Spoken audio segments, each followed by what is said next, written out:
Welcome, everyone. I'm Alondra Hastic, Program Coordinator at the James Beard Foundation, and I'm so happy to be welcoming you all this evening. Today, we are talking about our Know Your Black History series, which is a monthly webinar highlighting Black food and beverage professionals.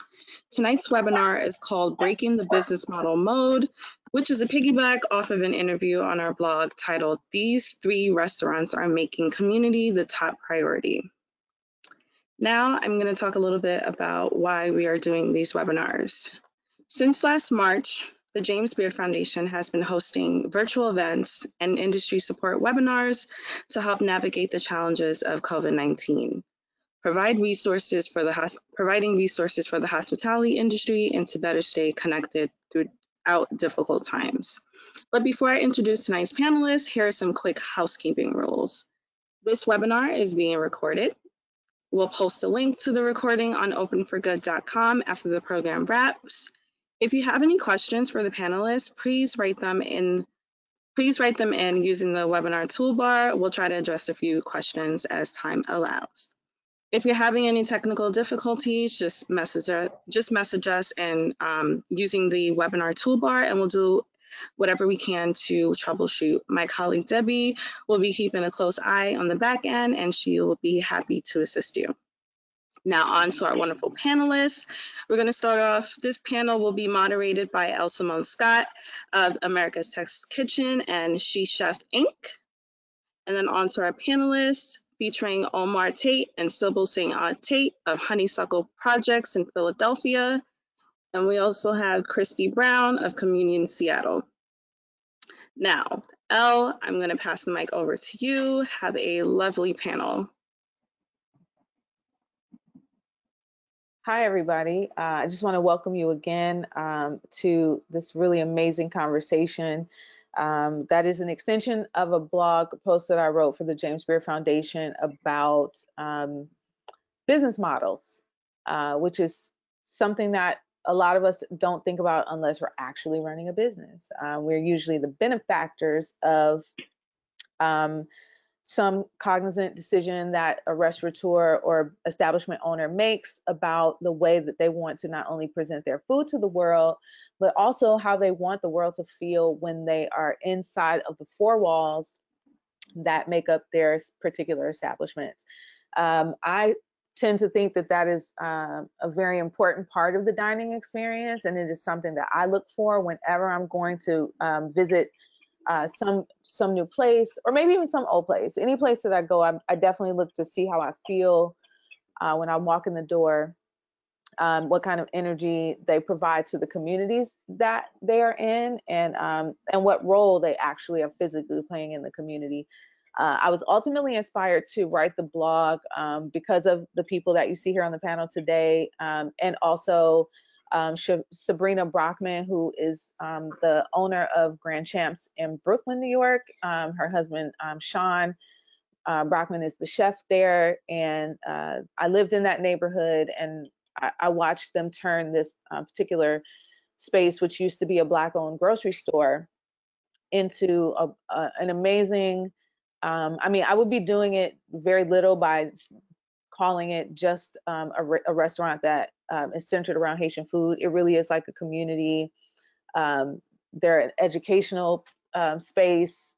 They're a cultural space. Like, they do all the things, and they brought a lot of light and strength to the Bedside community during a time where the Black community at large was really going through, we were all and still are dealing with injustices against Black and brown people in this country. So they came along on time. I was an entrepreneur.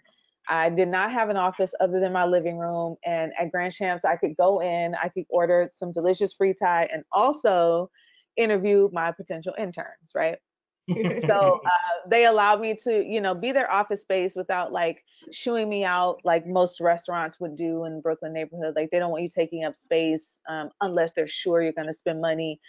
They were just warm and welcoming. The service was phenomenal. But more than that, I noticed how the community really lived in that space, and the art on the wall were local artists. The food in the restaurant, the candies are from Haitian makers, you know, like, and other people of the diaspora had their products in that store, and it just really felt like a home space. And I felt like I knew other people doing it. I think it's a business model that works.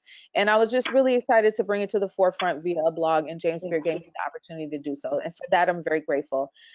So with that, I would love for each of you to just give us a really brief introduction about who you are. I mean, they can read your very basic bylines here, but you know, feel free to tell us first, tell us about who you are, what you do. And I believe that each of you have had some either recent accolade or mention in major media. And I would love for you to shout that out, and just, you know, tell us what's good. We want to know, we want to celebrate you. So share all the things.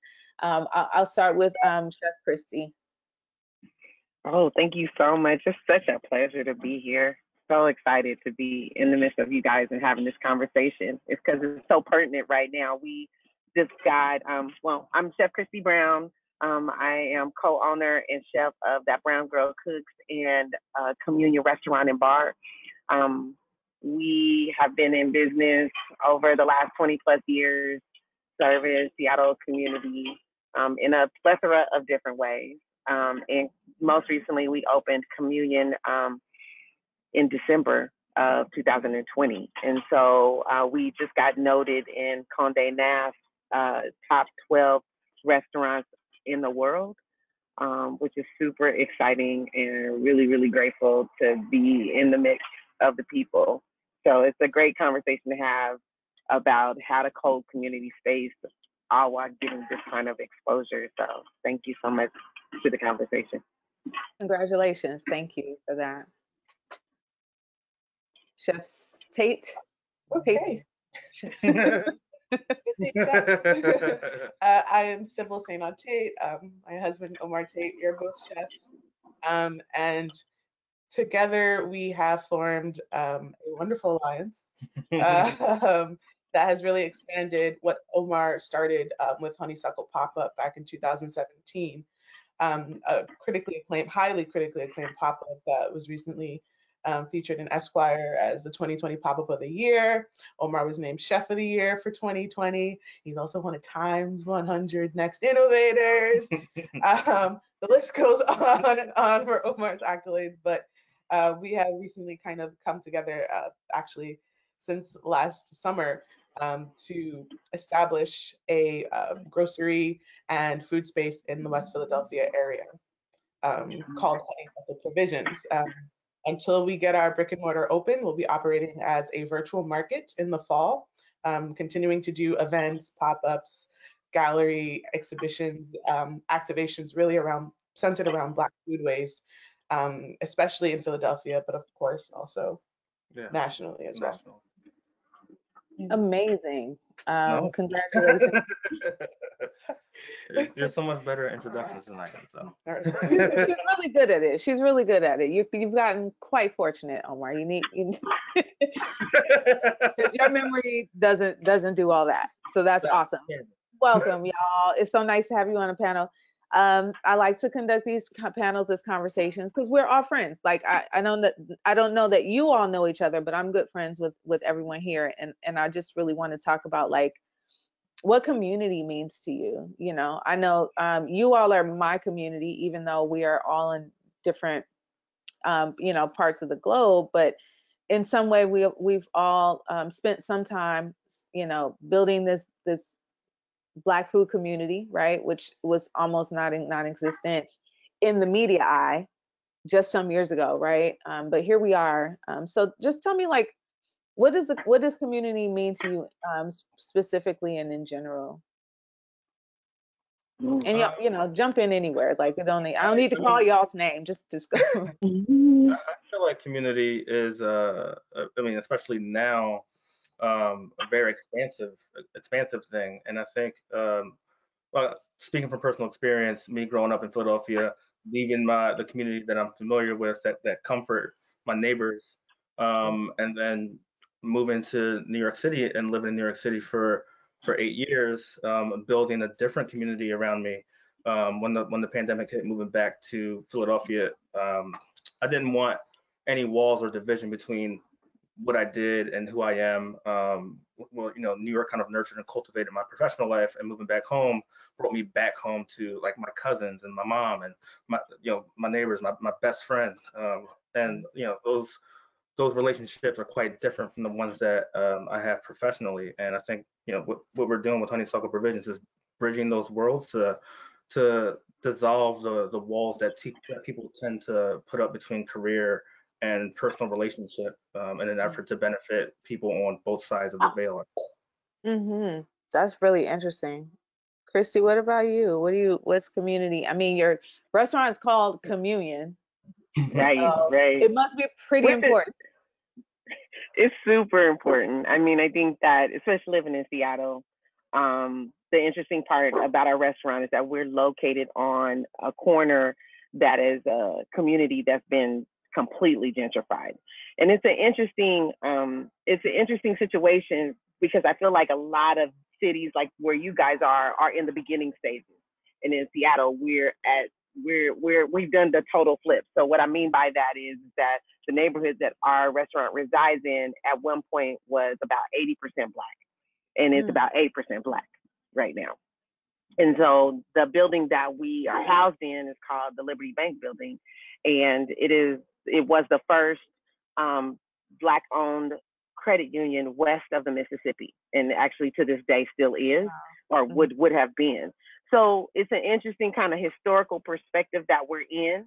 And then here we are, right? So we're on a block, and all of the businesses, even the residents of the building, part of the prerequisite for them was that it had to be about 70 to 80% Black residents in the building, and then all of the business owners are Black owned. So community means a lot, especially coming from my history of being catering, where we were mostly corporate caterers and catered, you know, to anyone and everyone around the city. And one of my slogans that I really hold true to, especially now, is we wanted a place where the millionaire and the homie could sit down and everybody have a good time. My community has always spanned so many different ethnicities, and so I didn't ever want a place where people that looked like me felt odd. And so having this space means a ton, especially now being noted in the magazine as a top in the world, because now we have all of this like attention from people all over the world, but we don't want to forget the folks that got us here. I think that's really interesting about how when we get the notoriety, it's almost like a silent accountability partner, right? Like the more well-known you are, the more you want to make sure that you like are, you know, in an alignment with your, you know, your morals, or at least the ones that you state out into the world. And, you know, and I think not that we wouldn't do that voluntarily, but I think that, you know, having that kind of like looming over us in a good way, you know, just make sure that, you know, we are deeply representing the community in the work that we do, right? To whom much is given, as the elders say.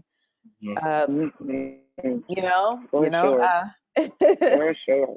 Did you all know that you were doing this thing called community business model? Because I had never actually heard the phrase before. It was actually Sabrina Brockman who put me onto it. Like I know what it is when I see it, and I knew what it was when it's just, you know, when it was described to me by each of you. But did you know that it was called community business model? And was that like, did you move intentionally in the vein of knowing it had this name and title and like following this letter and form, or is this from your 100% from your soul, you know? Yeah. I mean, we didn't really, it was 100% from our soul. You know, we have a business background of kind of just being independent chefs or pop-up chefs and kind of private caterers or what have you. But when you're looking at a larger business, a larger entity, and you're looking at LLCs and S corps and all this other, the legalities of it, you know, we didn't necessarily understand that there was a name for it. You know, we were kind of just like, we have to kind of go through all like the red tape or the yellow tape of doing this business stuff, but we want to make it community driven. And we've been very explicit with our partners about just like who this is for. why we're super intentional about where we are. And it's just, we're super intentional about the products we want to have, and the community we want to serve, and how we want to make it accessible to them. Just because understanding where we are in West Philadelphia, it is gentrifying, and you have the communities and the universities kind of right next door. And the last thing we wanted to do was come into this neighborhood with this beautiful new space and make it not accessible to the people in the community. And then just be black. And it just be black gentrifiers, right? Like, that's the thing. Right. That's a thing. And so we didn't really understand that there was a terminology for it, and that we were existing within this model. It was kind of something that we were like, okay, well, we don't want to isolate our parents. We don't want to isolate our family members, our friends. We kind of wanted to make sure that we were doing this dope space and having these kind of dope access to resources and these beautiful things and this greatness within these communities, just because we deserve it. Yeah. The other thing I want to know is that I in that progression, letting people know that we're also for profit and not for profit is a big conflict, right? Because as soon as you say I'm doing things for the community, or the work that we're doing has a social impact, the assumption is that, oh, are you a 501c3? Yeah, that's not profit. Yeah. Yeah, and the thing is, like, there's nothing wrong with nonprofit organizations, but what we found is that it's kind of a mouse wheel. The ceiling, there is a ceiling. It's limited in the capacity for growth, growth potential, sharing wealth, and honestly, like, because the impact that we seek to have stretches across several different disciplines and industries in a way that could benefit our community as a whole through workforce development and education and art and food and agriculture. We can't really afford to be limited in that way. And so, like, something that we've been navigating is maintaining and also incentivizing people to fund us as a for-profit business, because the way that the system is set up, businesses like ours are rare. I would say a rare gem that the system isn't built to support yet. Yeah. If you're That's not, very true. they'll throw money at you. Right. Yeah. If you're for profit, they're like, do you really need a salary? That is so crazy, but I totally believe you. Like, that, it sounds about right. I think when I was, I had an opportunity to kind of talk with each of you as I was writing this piece. And I think one of the things that was pretty consistent across the board was this exact part of the conversation about, like, how you can serve it, like how you can serve your mission and also serve your consumers, and try and, like, debunk this expectation of being a nonprofit. Like, Sabrina made a note that when you decide to do the community business model, you're kind of like not playing the revenue game that capitalism is built on, right? Like, you really have made a conscious decision to, like, move in that uncomfortable gray area, like that space probably between for-profit and nonprofit, right? Not on paper, but just in action, right? Like, Kristi, I know we talked a bit about the time that Communion was serving the community, right? And then that transition. Well, that's That Brown Girl. So there's two entities. There's That Brown Girl Cooks, and then there's Communion. And That Brown Girl Cooks, we were purely like a for-profit catering company. And then when COVID hit, we turned into a community kitchen. And we still kind of balance the two right now, where we feed people free every week. Mostly right now we're doing seniors. And we still are striving to try to figure out what that balance is, because like you said, like, people will throw money at you when they think that you're doing this nonprofit work, but people still got to get paid. And so that's really, like, been a balance. That's partially why we started the community kitchen, because we knew that we wanted to keep our employees on, and we had all of this food, and we're like, okay, like, these people are hungry. This is our part to do. And so that's where it just kind of grew from there. And so it's just been some interesting opportunities that have happened since we transitioned. But then Communion is its own thing, where it's just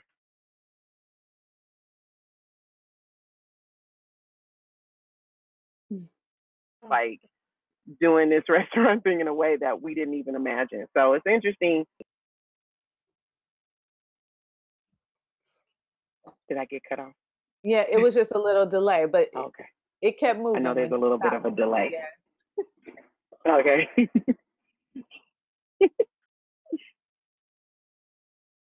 So I do feel like it's just the need for where we are. Like we're in an interesting area in Seattle that is between like a lot of millionaires and then like Skid Row all at the same time. So we were really compelled to meet the need, especially when so many shelters were closing down, and a lot of the places if you've been to Seattle, you've seen like we have a lot of like tent cities and that kind of thing. And so a different neighborhood than the restaurant and starting to remove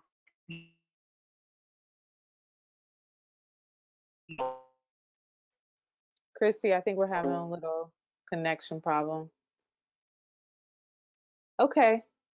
even their own tent cities. And there really, at this point, is nowhere to go but very, very far outside. We are going to have access to food, even though right now the community that we're in doesn't really support it. That's interesting. What's the climate in Philly where you are, Chef Tate?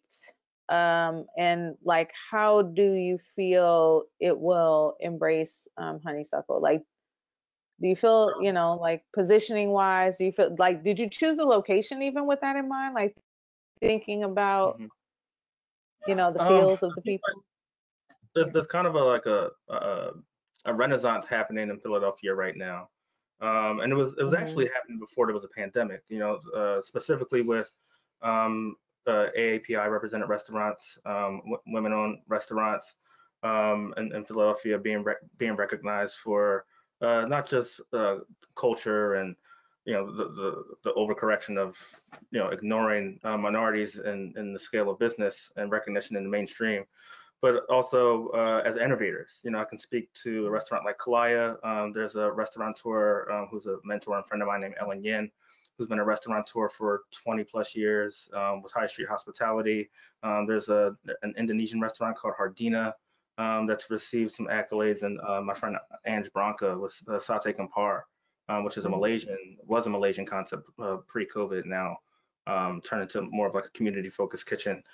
Those sorts of things were being recognized, and I mean, I think we all know what happened in 2020, and now there's more notice and eyes on Black chefs and Black Philadelphians and our contribution to the city's culinary landscape.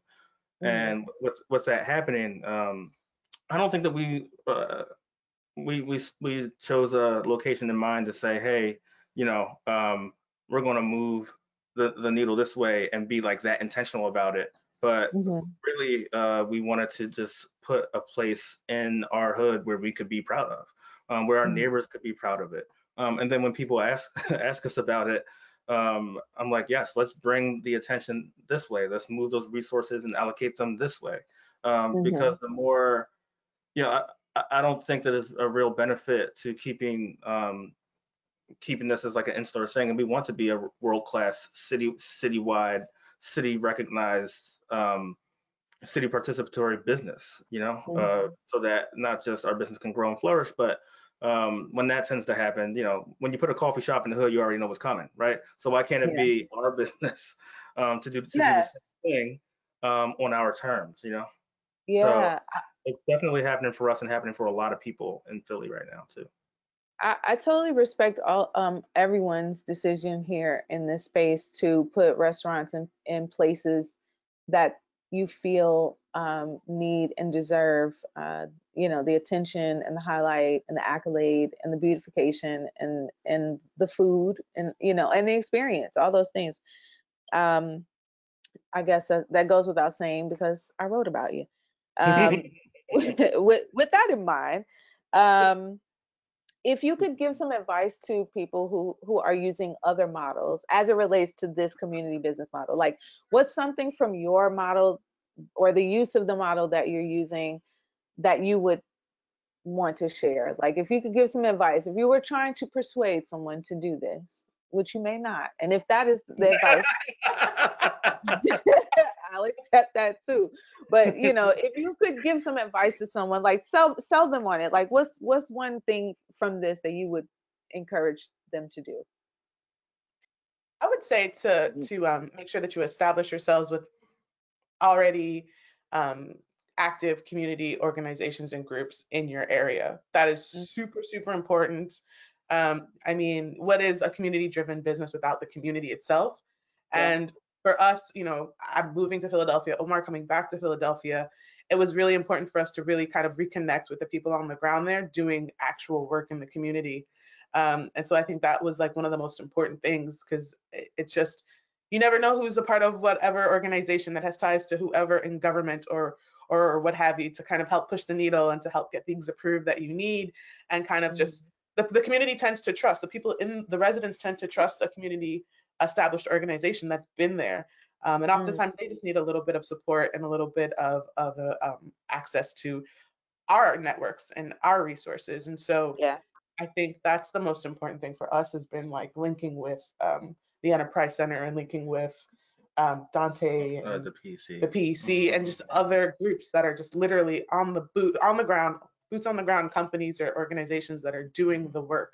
And these are also like elders. I mean, I've reestablished relationships with elders that I knew before I left the city, and then others. I mean, there was a place around the corner from my mom's house that looked like it was abandoned called the New Africa Center, and I just saw it open one day giving out free food, and the guy who runs it is 75 years old and is the son of an activist who moved to Philadelphia in 1920. We just got to chatting and realized that he always wanted a honeysuckle. You know what I mean? But he lived through Black Power, the crack 80s and the 1990s, and it never materialized because America. So and like the last thing that we wanted to do was to act like we had something new. We really value our heritage and our history, whether it's our actual family or you know, existing out there in the ether. Like our ancestors and you know, a lot of them aren't dead. Our history's not dead, it's alive with us right now. So you know, so don't act brand new, and actually be in and of the community in which you build your business. Yes. Yeah. That sounds like pretty logical and reasonable advice. I love that. Kristi, what advice would you give to someone who's not practicing this model? I mean, I think that's really, there's not too much more than be the community that you want to see. Like and it doesn't, you know, like you said, don't be brand new, but it's like, what have you been doing in the community since you've been there? And one of the things I talk about when I'm talking to non-Black and brown communities is like, oftentimes, you look around the room and everybody looks like you. And that's a problem. You know, that's just a complete and utter problem. And that's something that they have to do that work for. But for me, I would say that it just wasn't really it wasn't a decision. It was just a part of who I am. And I always build where I am. And so the folks that came together to build Community Kitchen, we had known each other and we were already doing that work to feed communities, whether that meant that, like for catering, for example, you know, folks that worked with nonprofits got a deeper discount because we knew who they were feeding and then we knew what they were doing already. So it was easy to then, you know, say, okay, well, now that we're not doing this for profit and we're really doing this donation-based kind of situation, who do you have to feed? What communities do you have to feed right now? Let's keep doing the work that we have been doing.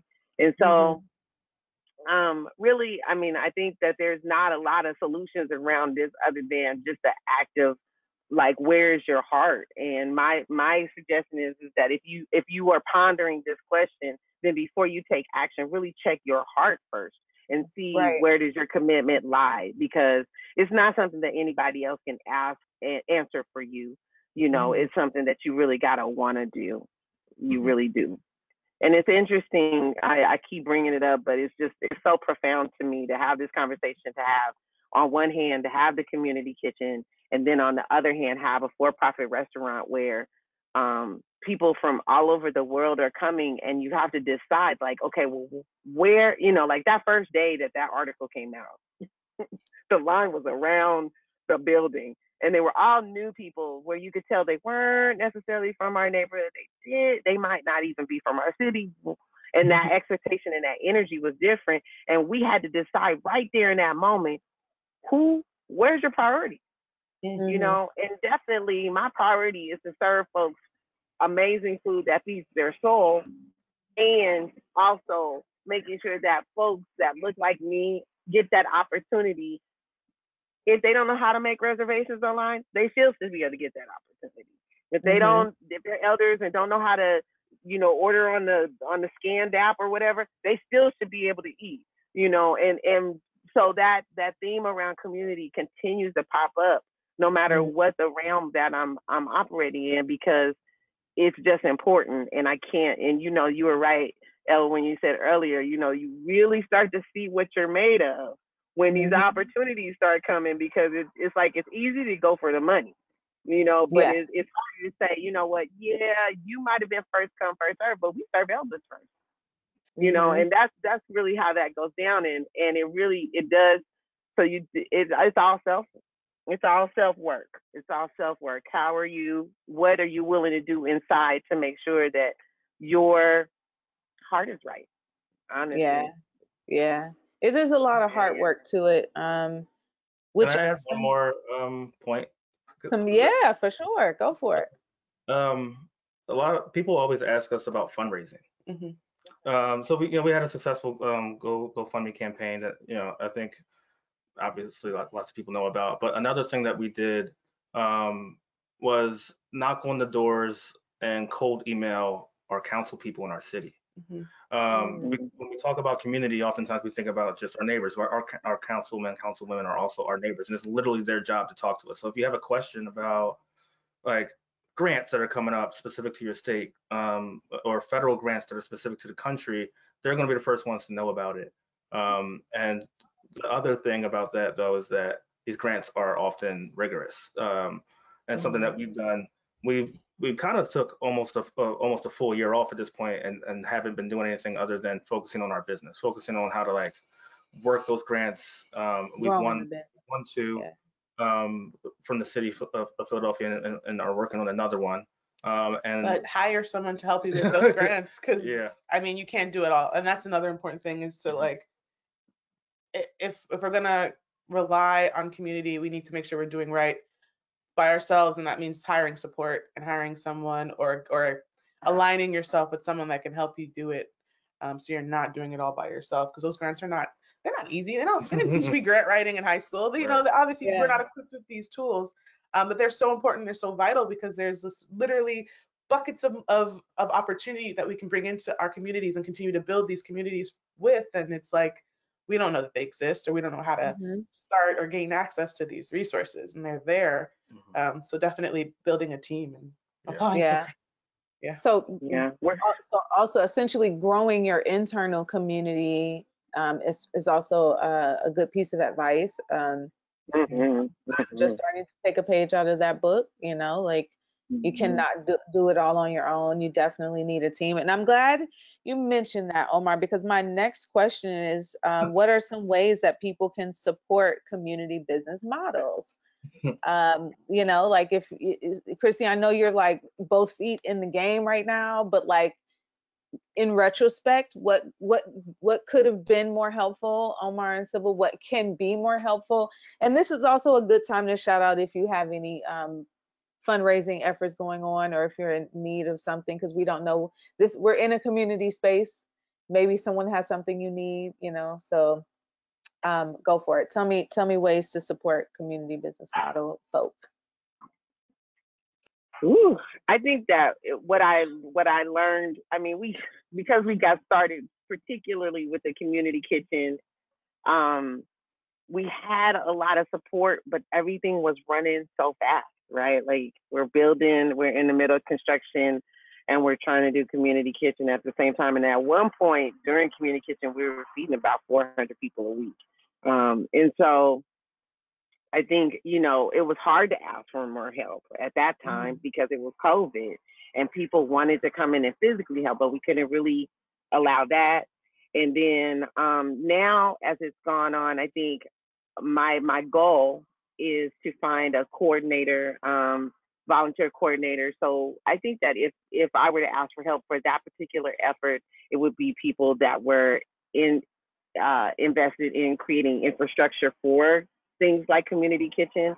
I think that would be really helpful, because I think that the model can coexist with what we're doing right now. We have the space.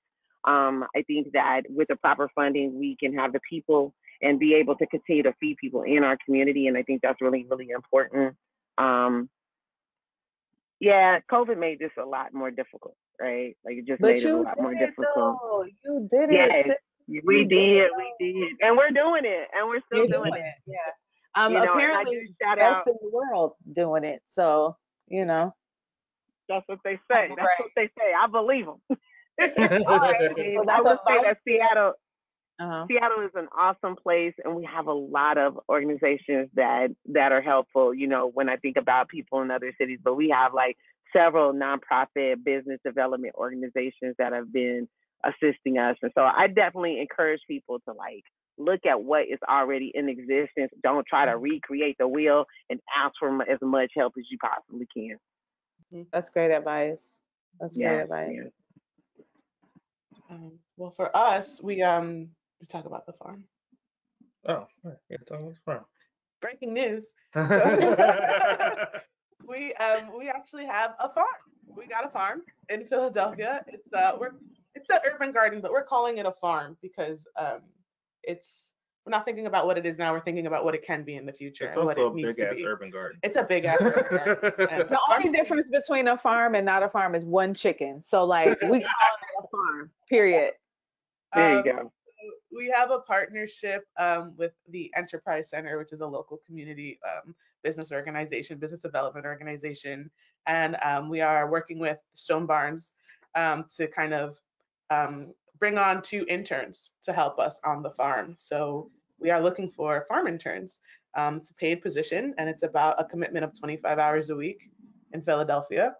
And it's great. You get to kind of sit through classes with Stone Barns and understand more about farm and agriculture, and then you get to be in our farm, existing in our farm, growing, helping us nourish this beautiful space that is going to provide for the business. So that's definitely what we need right now. I love it. I can't wait to get back out to Seattle. I'm in Philly all too often, so I definitely will be at almost every stage of Honeysuckle Provisions comings along. I want to just leave some time for questions. Please feel free to drop your questions in the question box. And I'm sure everyone would be very happy to answer any questions that you might have. Please don't be shy. We're here for you. I forgot. Now you brought up farm school. I mean, you brought up farm. So then that reminded me of our farm school that we have. Okay. So while people are coming in with their questions, I want to shout out the Quillisasket Farm School. Several years ago, I got an opportunity to go. It's in northeastern Washington, and a wonderful couple run a farm school. They make cheese, they raise goats, and all kind of amazing things. And when I was out there, got into a conversation about how many Black participants they had, and she realized that they hadn't had enough. So we came together, planned out, and we have a Chefs of Color Farm Week that happens July the 23rd through the 25th. We do offer scholarships, and we definitely will take funding for more scholarships. But if you are a Black or Brown culinarian and are interested in participating, we definitely will start having, I believe my wonderful social media person will have all of that up this weekend. And if you're interested, please check us out either at That Brown Girl Cooks or Communion Seattle. Yeah, COVID ruined my farm opportunity. I was ready to go. I know, you were coming. I'm coming because I need to know what I'm doing when I go out to Honeysuckle Provisions. I can't just roll up. I need to go. We'll be in. I'm dying to see. Yeah, we want to come. We want to visit Kristi and support. So we will. Oh man, I would love for you guys to come out. Yeah. And bring the baby. I'm glad you said it, Kristi, because I've been holding it in. Like, Please tell me the baby's cut, you know. Um, Bye. We're going okay, to well, I feel like people are a little shy, maybe to ask questions in the box, but that's okay. I think I can ask some spitfire questions. I mean, I think this is all really great information. But I think it'd be nice to tell the people just kind of a little bit, like let's talk about some fun things about each of you. Kristi, I love the farm information. That's really good about farm school. What's really cool is that your chef is related to you. My chef? You mean my son, my business partner? That would be your relative. That's the one. Yes. My son is he is definitely I love him. He is my business partner and my friend, and he is the drink side of things. So he is a mixologist, and he's also the general manager. He's kind of jack of all trades. And so he moved. He was in DC, living and working, and he called me one day. I was like, "What would it do for the business for me to come back home?" And I was like, just in tears pretty much. But I was like, if you make that decision, I'm sure I got enough for you to do. And Lord, that man came back and totally expanded and improved upon what we had already been doing. And really, like, he understands me in a way that's so beautiful and was able to really bring a lot of my dreams to life. And so it's really exciting. I'll shout him out. His name is Damon. So shout out to Damon Beaumont. He's mad at me for not being at the restaurant right now, but oh well. You gotta do the things. Okay. Let me see. Any experience collaborating? Do any of you have experience collaborating with breweries or distilleries? Breweries and distilleries, no, but wine vineyards, yes. Mm-hmm. How about you? No, I was gonna say, I think Jamar is a great partnership, and he has a kombucha company. Young Black man in Philadelphia doing the damn thing with one of our favorites, the hibiscus kombucha brew. Yes. That's so good. Yeah, that's really good. So good. I can't drink it myself. We are in partnership with Medier Brewing, a wonderful Black-owned brewery here in Seattle, and it's been awesome. He came out. I should have worn my sweatshirt. He has a new brew called Precious Black Energy, the PBE, and so we carry that at the restaurant. And Damon has been really thoughtful when when working with Eduardo doing the Soul of Seattle, Chef Eduardo from Solare and June Baby. We got an opportunity to meet up with a lot of different wineries, breweries, and all kind of things. And so Damon, with his prior relationships, we've been able to work with a lot of amazing people. We also do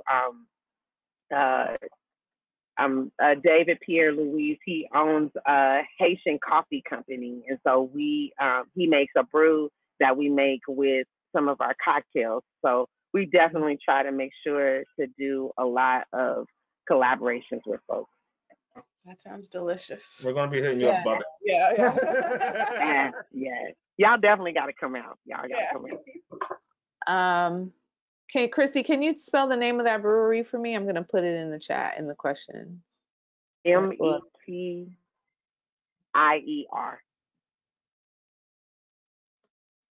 Medier Brewing. Mm-hmm.